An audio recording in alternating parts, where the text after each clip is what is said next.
as a site director or manager, you're going to be running around doing all the things. You're not going to have time to stop and take pictures. So that may be a responsibility that you can give to a team member, or dig into your budget and outsource that responsibility to a videographer or a photographer.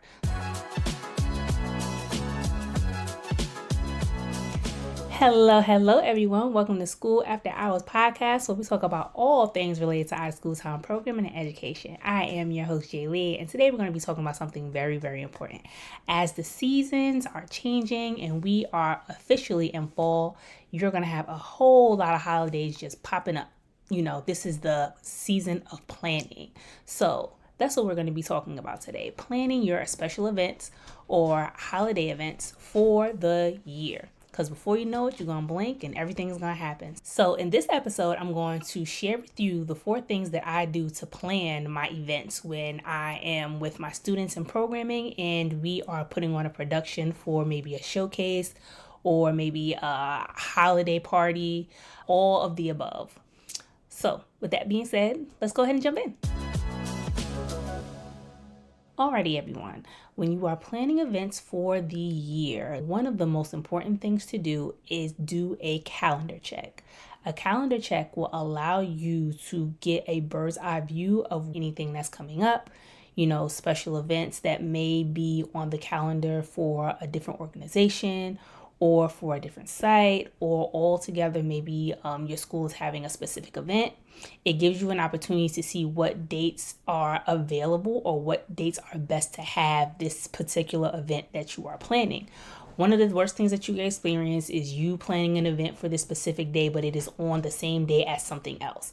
That means that you are not going to have the highest student participation, parent participation, community participation that you could possibly have. Why? Because their attention is divided between your event and someone else's event. So I strongly suggest always doing a calendar check. See what's on your calendar or see what's on your community calendar, what's going on, so you know how to plan moving forward. This brings me to my next planning tip, which is to collaborate with other organizations, or if you are in a school, collaborate with your school for holiday events or community events that may be taking place.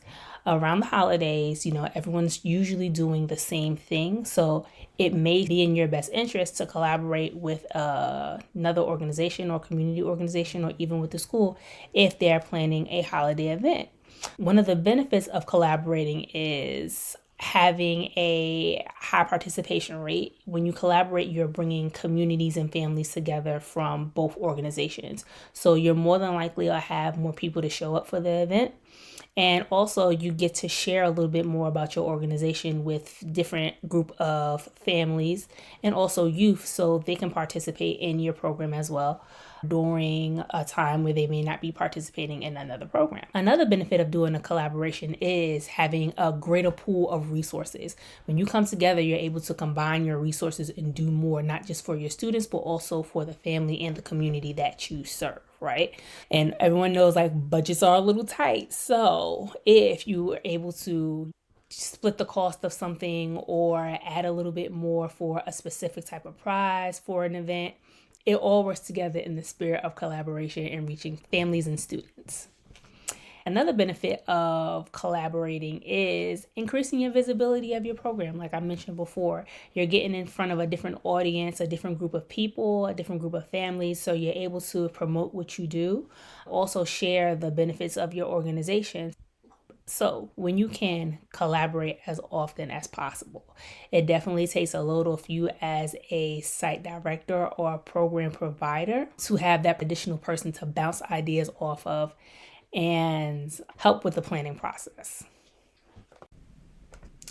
Another tip that I have for you is to plan with a specific concept or theme in mind.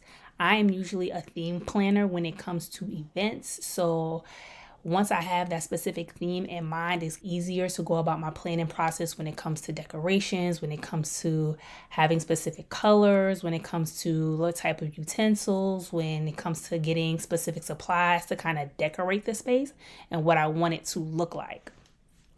So Have a specific theme or concept in mind when you are planning for your event. And last but not least, my final tip is to delegate certain responsibilities or outsource some things. What do I mean by that? So for specific events, I always notice as a site director or manager, you're going to be running around doing all the things. You're not going to have time to stop and take pictures. So that may be a responsibility that you can give to a team member, or dig into your budget and outsource that responsibility to a videographer or a photographer. So someone that could capture video in case you want to play it back for families, put together a video collage, whichever you want to do, and also have that individual take pictures so you can have that as well. And it can be part of your catalog, but it's also a way of keeping data for your student engagement, but also your community engagement. You want to be able to see the people that were there. You want to be able to have moments that have been able to be captured to show the impact that you're making, all the wonderful things. So as a site director or program provider, that's one less thing that you have to worry about.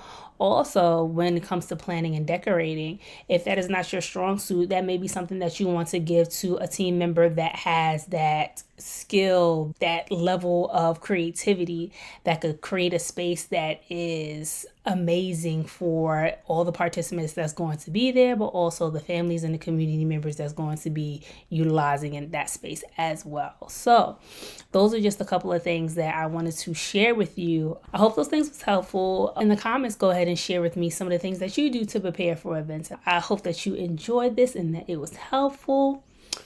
Please let me know what you think and other things that you would like to hear on the show, and we will talk to you soon. Well, everyone, that brings us to the end of our show. If you liked what you heard and you enjoyed our conversation, make sure that you're following us on YouTube, but also hit that like button so we know what you are enjoying. You can also find us on other podcast platforms like Apple Podcasts, Spotify, and Google Podcasts if you want to listen to our audio version as well. To get more behind the scenes stuff, make sure that you're following us on our social media accounts, Instagram and Facebook at School After Hours. Well, that's all I have for today. In the words of Mr. Arthur Ashe, start where you are, use what you have, do what you can. Until next time, y'all. Bye-bye.